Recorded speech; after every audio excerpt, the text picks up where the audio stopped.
चलिए दोस्तों, आज हम आपको बताएंगे फ्रिज के अंदर वायरिंग किस प्रकार से होती है। देखा जाए तो फ्रिज के जो अंदर वायरिंग होती है वो अंडरग्राउंड होती है। फ्रिज की बॉडी से जब बॉडी बनाई जाती है तभी उसके अंदर जो वायरिंग है वो डाल दी जाती है। कहने का मतलब आज हम आपको समझाएंगे कि जो फ्रिज के अंदर इलेक्ट्रिकल्स जितने बार कंपोनेंट लगे होते हैं वो वायरिंग के साथ किस तरह से जुड़े हुए होते हैं। कहने का मतलब है कि जो वायरिंग है वो कहाँ कहाँ होकर के जाती है, या कोई फॉल्ट आए तो हम किस प्रकार से उसको चेक कर सकते हैं कि हमारे वायरिंग में कौन सी में फॉल्ट है, कौन सी में नहीं है। कंप्रेसर से कौन सा वायर कनेक्ट होता है, ओएलपी से कौन सा वायर कनेक्ट होता है, हमारे जो फ्रिज में बल्ब लगा हुआ होता है उसमें कौन सा वायर जाता है। इस तरह की वायरिंग के बारे में बिल्कुल जीरो से समझाएंगे और एकदम आसान भाषा में समझाएंगे। और इस वीडियो को देख करके शायद मुझे उम्मीद है कि आपको कोई वायरिंग से रिलेटेड आपको कोई वीडियो देखनी नहीं पड़ेगी। तो जो वायरिंग है वो सिंगल डोर फ्रिज की है आज, तो हम उसी को आपको समझा दें। तो सबसे पहले समझते हैं कि फ्रिज के अंदर जो इलेक्ट्रिकल कंपोनेंट होते हैं, मतलब जो बिजली से चलने वाले जितने बार भाग होते हैं वो कितने होते हैं और किन किन भागों में हम इलेक्ट्रिसिटी देते हैं। तो सबसे पहले उनको देखते हैं। तो फ्रिज के अंदर जो जो इलेक्ट्रिकल से संबंधित जो भाग होते हैं, कंपोनेंट होते हैं, वो हमने ऑलरेडी यहाँ बना रखे हैं। उन्हीं के इसी के माध्यम से हम आपको समझाएंगे। तो सबसे पहले होता है हमारा कंप्रेसर, जो मेन भाग होता है फ्रिज का। उसके बाद आता है फ्रिज के अंदर लगा हुआ बल्ब, जिससे फ्रिज के अंदर उजाला होता है, उसे भी इलेक्ट्रिसिटी चाहिए। उसके बाद आता है हमारा डोर स्विच, जो हमारे फ्रिज के अंदर ही लगा हुआ होता है, जिससे हम बल्ब को चालू या बंद करते हैं। जैसे हम दरवाजा बंद कर देते हैं तो हमारा बल्ब बंद हो जाता है, और जब दरवाजा हम खोलते हैं तो हमारा बल्ब जो है वो जल जाता है। उसके बाद आता है हमारा थर्मोस्टेट। थर्मोस्टेट जो है होता है जो कूलिंग को कंट्रोल करता है।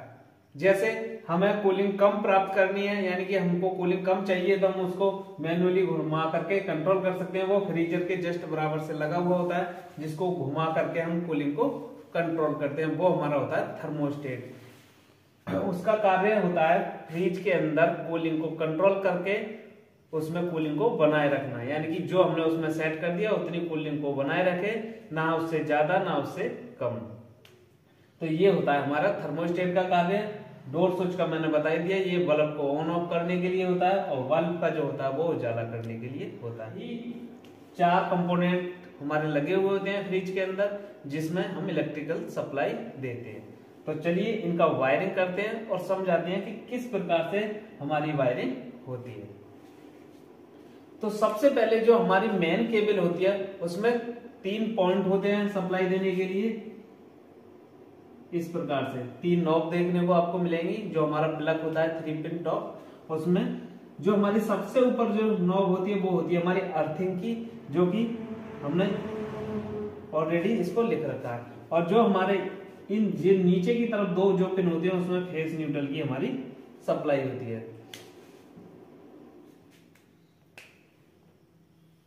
ठीक, अब सबसे पहले जो हमारा फेस का वायर होता है, जो अर्थ का जो वायर होता है, वो तो फ्रिज की बॉडी से टच होता है। कहीं भी उसको फ्रिज की बॉडी में एक जगह से वो पेज से कस दिया जाता है, जिससे वो बॉडी अर्थ के लिए होता है, जो कि अर्थ का वायर जो हरे कलर का आपको ग्रीन कलर का देखने को मिलेगा। तो इसको पहले रहने देते हैं, इसको तो हम कभी भी बॉडी से अटैच कर देंगे। तो पहले समझते हैं फेस न्यूट्रल की वायरिंग। तो सबसे पहले जो फेस का जो वायर जाता है वो हमारे थर्मोस्टेट के लिए डायरेक्ट जुड़ा हुआ होता है। थर्मोस्टेट में वायर जोड़ने के लिए 2 पॉइंट बने होते हैं, जिसमें किसी भी पॉइंट में हम वायर को जोड़ सकते हैं। चाहे हम ऊपर वाले में जोड़ दें चाहे नीचे वाले में, कोई भी दिक्कत नहीं है। हमें सबसे पहले जो फेस का वायर होता है वो डायरेक्ट हमें कनेक्ट कर देना होता है। इस प्रकार से ये हमारी, मान लीजिए ये हमारी मेन केबल है। मेन केबल से जो हमारा फेस का वायर गया वो हमारे थर्मोस्टेट में हमने डायरेक्ट जोड़ दिया। किसी भी में भी आप इसको जोड़ सकते हो, कोई भी दिक्कत नहीं है। ठीक, वहीं से थर्मोस्टेट का जो हमने वायर जोड़ा था जिस पॉइंट में, वहीं से एक वायर को कनेक्ट करेंगे और हम डोर स्विच में जोड़ देंगे। डोर स्विच में भी आपको 2 पॉइंट देखने को मिलेंगे तार जोड़ने के लिए, एक से इन एक से आउट करा लेंगे। किसी से भी इन और किसी से भी आउट करा सकते हो, चाहे आप इससे इन कराएं और इससे आउट करा लें, या इससे इन कराएं इससे आउट करा लें, कोई भी दिक्कत नहीं है। दोनों में आपको कुछ भी देखने की जरूरत नहीं है हम किससे इन कराएं और किससे आउट कराएं। जैसे ही हमने इसमें डोर स्विच में लगाया वहीं से हमने आउट करा करके हमने अपने वाल्व के लिए दे दिया, वाल्व के होल्डर में हम इसको लगा देंगे। ठीक, अब हमारी जो फेस की जो वायरिंग है वो अंदर जो फ्रिज के अंदर जितने बार कंपोनेंट है वहां तक हमारी कंप्लीट होगी। अब समझते हैं, देखो फेस हमारा गया थर्मोस्टेट में जहां से कनेक्ट किया वहीं से हम ले आए इसको डोर स्विच, और डोर स्विच से आउट करा करके हमने दे दिया इसको वाल्व से। अब हमारा थर्मोस्टेट का एक जो पॉइंट है वो हमारा बचा हुआ है, तो जो बचा हुआ पॉइंट है वहां से एक वायर आएगा हमारा, और वो आएगा हमारा कंप्रेसर के लिए। अब कंप्रेसर में वो किस प्रकार से जुड़ेगा वो मैं आपको बताऊंगा। यहां तक की वायरिंग हुई कंप्लीट। अब बात करते हैं न्यूट्रल की। न्यूट्रल किस प्रकार से जुड़ा हुआ होता है? तो न्यूट्रल हमारे लिए केवल दो चीजों के लिए चाहिए, एक तो हमारे कंप्रेसर के लिए चाहिए और एक हमारे वाल्व के लिए चाहिए। तो न्यूट्रल केवल हमारे लिए दो ही जगह देना है, जो कि हमें वाल्व के लिए तो डायरेक्ट ही दे देना है, जैसे हमने थर्मोस्टेट के लिए फेस दिया था उसी प्रकार से वाल्व के लिए भी डायरेक्ट हमने दे दिया। उसके बाद जो न्यूट्रल का वायर है वो हमारा जाएगा कंप्रेसर में। ठीक, अब देखते हैं कंप्रेसर में न्यूट्रल फेस कैसे लगता है। देखो कंप्रेसर में 3 पॉइंट सप्लाई देने के लिए बने होते हैं। एक जो होता है हमारा जो अलग इस प्रकार से हमारे पॉइंट होते हैं कंप्रेसर में सप्लाई देने के लिए। ठीक, या तो इस प्रकार से हो गए या आपके केस में इस प्रकार से भी हो सकते हैं। ठीक, यानी कि कहने का मतलब है चाहे तो आपके केस में इस प्रकार से भी हो सकते हैं और चाहे आपके केस में इस प्रकार से भी हो सकते हैं। जो अलग सबसे अलग जो पॉइंट है हमारा ये कॉमन का होता है, यानी कि ये हमारी कॉमन है, और जो राइट हैंड साइड की तरफ होगा वो हमारा रनिंग होगा, और जो लेफ्ट साइड की तरफ होगा वो हमारा स्टार्टिंग होगा। ठीक, अब इस केस में देख लेते हैं कि जिसका कॉमन नीचे की तरफ है उसमें क्या होगा, कि नीचे की तरफ जो अकेला पॉइंट है वो हमारा होगा कॉमन का, जो हमारा राइट हैंड साइड की तरफ है वो है हमारा रनिंग का, और जो हमारे लेफ्ट हैंड साइड की तरफ है जो है हमारा स्टार्टिंग का। ठीक, अब तो समझ गए होंगे आप कि चाहे हमारा जो सिंगल पॉइंट है चाहे नीचे हो हमारे कंप्रेसर में या हो ऊपर, ये हमारा हमेशा कॉमन का रहेगा, और जो राइट हैंड साइड की तरफ जो होगा टर्मिनल जो 2 पॉइंट होंगे उनमें वो एक रनिंग का होगा, और जो लेफ्ट हैंड साइड की तरफ होगा वो स्टार्टिंग का होगा। ठीक, अब ये तो समझ गए होंगे आपकी फ्रिज के नल होते हैं वो कॉमन कौन सा है और स्टार्टिंग कौन सा है और रनिंग कौन सा है, तो समझते हैं आप। अब जो हमारी न्यूट्रल फेस की जो सप्लाई आई, तो सबसे पहले जो कॉमन वाला जो पॉइंट होता है हमारा यहां जुड़ा हुआ होता है OLP यानी कि ओवरलोड प्रोटेक्टर। यहां एक ओवरलोड प्रोटेक्टर जुड़ा हुआ होता है जो कि हमारे कंप्रेसर को हीटिंग से बचाता है, यानी कि हमारा कंप्रेसर बहुत ज्यादा गर्म हो जाता है उस स्थिति में क्या करता है ये कट ऑफ कर देता है, जिससे हमारे मोटर यानी कि कंप्रेसर के अंदर का मोटर सुरक्षित रहे। कंप्रेसर को ओवर हीटिंग से बचाता है हमारा OLP। तो जो हमारी जो फेस की जो सप्लाई आती है हमारी, चाहे आप फेस की मान लीजिए चाहे न्यूट्रल की, आपको कुछ इस प्रकार से जोड़ना है। जैसे हमने यहां पर एक OLP को बना दिया, मान लीजिए एक इसमें 2 पॉइंट होंगे जोड़ने के लिए, एक से सप्लाई इन होगी और एक से सप्लाई आउट होगी। ठीक, इस प्रकार का एक OLP होता है बना हुआ, और इस वाले पॉइंट में वो डायरेक्ट लगा हुआ होता है। ठीक, OLP में जो पॉइंट होता है उसमें हम एक वायर को कनेक्ट करते हैं, चाहे हम न्यूट्रल को कनेक्ट कर सकते हैं और चाहे हम फेस को कनेक्ट कर सकते हैं, वो भी हमें कोई भी दिक्कत नहीं है, हमारा कंप्रेसर बिल्कुल अच्छा से कार्य करेगा। चलिए अब यहाँ हम फेस वायर को कनेक्ट कर दिया हमने OLP में। ठीक, इस प्रकार से मतलब जो फेस का वायर है वो OLP में गया, OLP हमारा लगा हुआ होता है सिंगल वाले पॉइंट में, कंप्रेसर का जो कॉमन पॉइंट होता है। उसके बाद जो हमारा बचा न्यूट्रल का वायर, तो न्यूट्रल का वायर जो होता है इन दोनों पॉइंटों में एक लगा हुआ होता है PTC रिले, यानी कि PTC एक पीटीसी रिले लगा हुआ होता है जिसके द्वारा हमारा कंप्रेसर सुरक्षित तरीका से स्टार्ट होता है। ये हमारा जो कार्य, जो पीटीसी जो रिले जो कार्य करता है, इसमें भी सप्लाई देने के लिए हमें एक भी पॉइंट हो सकता है, किसी में 2 पॉइंट भी होते हैं, और किसी में आपको 3 पॉइंट भी देखने को मिलेंगे, और किसी में आपको 4 पॉइंट भी देखने को मिलेंगे। ठीक, अब समझते हैं कि 4 तरह की हमारी जो रिले होती है उसको समझते हैं कि किस प्रकार से होती है। हमारी 1 पॉइंट की ये रिले है, इसमें 2 छिद्र होते हैं, इसमें क्योंकि ये 2 पिन होती है टर्मिनल, इनमें दोनों में लगाई जाती है, इस प्रकार की होती है। ये 2 छिद्र होंगे बने हुए। मान लीजिए कि इसमें हमारी जो है ये रनिंग है और ये स्टार्टिंग है, इस प्रकार से ये हमारी लगी हुई है। तो इसमें हमारी जो है 1 पिन बनी हुई है। ठीक, अब मान लीजिए ये हमारी दूसरी रिले है जिसमें रनिंग और स्टार्टिंग, इसमें हमारी 2 पिन बनी हुई है। उसी प्रकार से तीसरी रिले है हमारी स्टार्टिंग रनिंग, इस प्रकार से छिद्र होते हैं। तो इसमें क्या है, इसमें हमारे 3 पॉइंट बने हुए हैं, एक इधर और एक यहां पर, इस प्रकार से इसमें 3 है। उसी प्रकार से एक रिले आएगी हमारी जिसमें हमारे 4 होंगे, एक यहां होगा, एक यहां होगा पॉइंट, एक यहां होगा और एक यहां होगा। इस प्रकार से चारों रिलेओं में इस प्रकार के पॉइंट आपको देखने को मिलेंगे।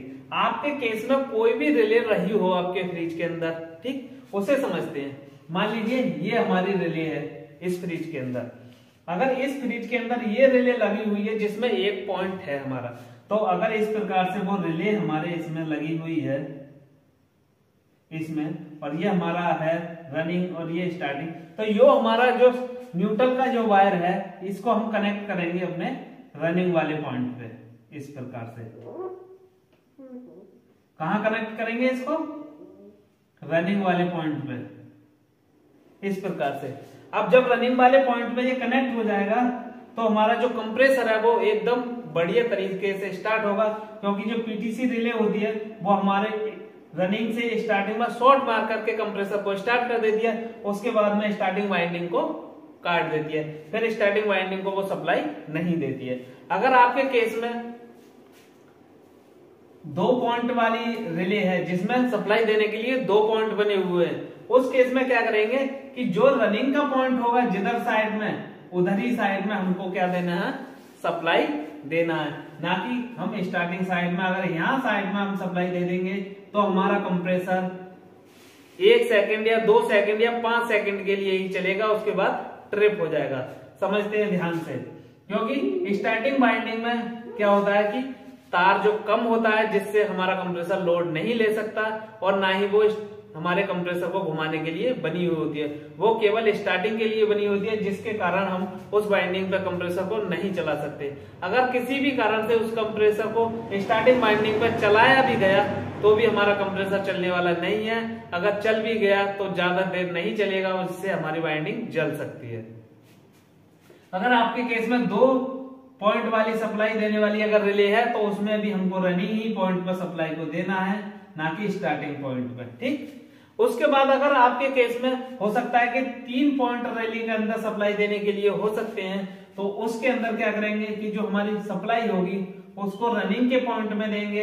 अब रनिंग के पॉइंट उसमें 2 है, स्टार्टिंग की तरफ 1 है और रनिंग की तरफ हमारे 2 पॉइंट बने हुए हैं। तो इन दोनों में हम किसी में भी जोड़ सकते हैं, चाहे इसमें जोड़ सकते हैं चाहे इस जोड़ सकते हैं, केवल हमको जोड़ना रनिंग की ही साइड पर है। ठीक, हमें स्टार्टिंग वाले पॉइंट को छोड़ देना है, चाहे रनिंग के निचले वाले पॉइंट में जोड़ दें, चाहे हम रनिंग के ऊपर वाले पॉइंट में जोड़ सकते हैं। ठीक, ये तो रहा हमारा 3 पिन वाले रिले का। अगर आपके केस में 4 पिन वाला रिले है तब भी हम उसमें रनिंग की साइड ही वायर को जोड़ेंगे, चाहे हम नीचे वाले पॉइंट में जोड़ दें और चाहे हम ऊपर वाले में जोड़ दें। ठीक, हमको जोड़ना जो है वो रनिंग की ही साइड है, स्टार्टिंग में भी हमारे 2 पॉइंट है, इसको छोड़ देना है। तो इस प्रकार से इसके कनेक्शन होते हैं, और इसी तरह से आप अपने फ्रिज में कनेक्शन को देख सकते हैं। सेम इसी तरीका से आपके फ्रिज में भी कनेक्शन मिलेगा। अब अगर बात करते हैं कि अगर किसी कारण से हमको सप्लाई ना मिले, यानी कहने का मतलब हमारा कंप्रेसर नहीं चले, तो हमें कहां पर सप्लाई को चेक करना होता है, तो समझते हैं उसको। अगर हमारा फ्रिज सप्लाई देने पर नहीं चले तो किस प्रकार से उसको चेक करेंगे। तो जो हमारा मेन केबल है, तो जहां हम मेन केबल को लगाते हैं 5 पिन सॉकेट के अंदर, जिस 5 पिन सॉकेट के अंदर हम मेन केबल को लगाते हैं, सबसे पहले उसमें वोल्टेज चेक करेंगे कि उसमें 220 एसी वोल्टेज है या नहीं। सबसे पहले जिसके अंदर हमने सॉकेट लगाया फ्रिज का, उसके अंदर चेक करेंगे कि वोल्टेज है या नहीं। अगर उसके अंदर वोल्टेज है तो सही है। फिर हम चेक करेंगे कि हमारी जो फ्रिज की केबल है, मेन केबल, वो हमारी सही है या नहीं। तो उसको चेक करने का तरीका है कि केबल के सब इसमें 5 पिन सॉकेट में लगाने के बाद जो हमारा आउटपुट है, जहां से हमारी यानी कि ऐसी केबल है, यहां तो हमारा 3 पिन टॉप लगा हुआ है, यहाँ जो वायर है वहां हम सप्लाई को चेक करेंगे। अगर यहाँ सप्लाई हमारी आ रही है तो हमारा मेन केबल भी बिल्कुल सही है। उसके बाद में जो हमारा जो चेक करने का प्रोसेस बचता है कि हमारा 5 पिन सॉकेट भी सही है और हमारा जो केबल है वो भी सही है। उसके बाद हम किस प्रकार से इसको चेक करें। फिर हमारी जो सप्लाई होगी वो थर्मोस्टेट आउट नहीं कर रहा होगा। जब हमारा फ्रिज नहीं चल रहा है तो थर्मोस्टेट नहीं कर रहा होगा। तो थर्मोस्टेट को किस प्रकार से चेक करें, तो वो देखना है। यहां से हमको इन दोनों वायरों को निकालना होता है। यहां से हम इन दोनों वायरों को कट कर लेंगे, यानी कि OLP से भी निकाल लिया हमने और रिले से भी निकाल लिया। ठीक, अब हमको 5 पिन सॉकेट लगा देना है।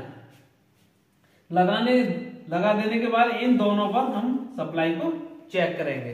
अगर यहां पर सप्लाई आ रही है तो हमारा थर्मोस्टेट बिल्कुल सही है, थर्मोस्टेट में से हमारी सप्लाई आ रही है। अगर यहां हमारी सप्लाई नहीं आई 220 एसी वोल्ट की, तो हम मान लेंगे कि हमारा थर्मोस्टेट है वो फेज सप्लाई को आउट नहीं कर रहा है। वो कैसे नहीं कर रहा है, क्योंकि सबसे पहले जो हमारा फेज की जो सप्लाई जाती है वो हमारी थर्मोस्टेट में जाती है। अगर थर्मोस्टेट का अगर फॉल्ट होगा तो इस तरह से मतलब उसमें एक सिस्टम बना हुआ होता है कि फेज की सप्लाई को आउट करना होता है। वहां से अगर किसी भी कारण से उसमें कुछ भी फॉल्ट आया हो जो कि फेज सप्लाई को हमारा जो है आउट नहीं करेगा, तो हमारी यहाँ सप्लाई आएगी नहीं, जिससे हमारा फ्रिज नहीं चलेगा।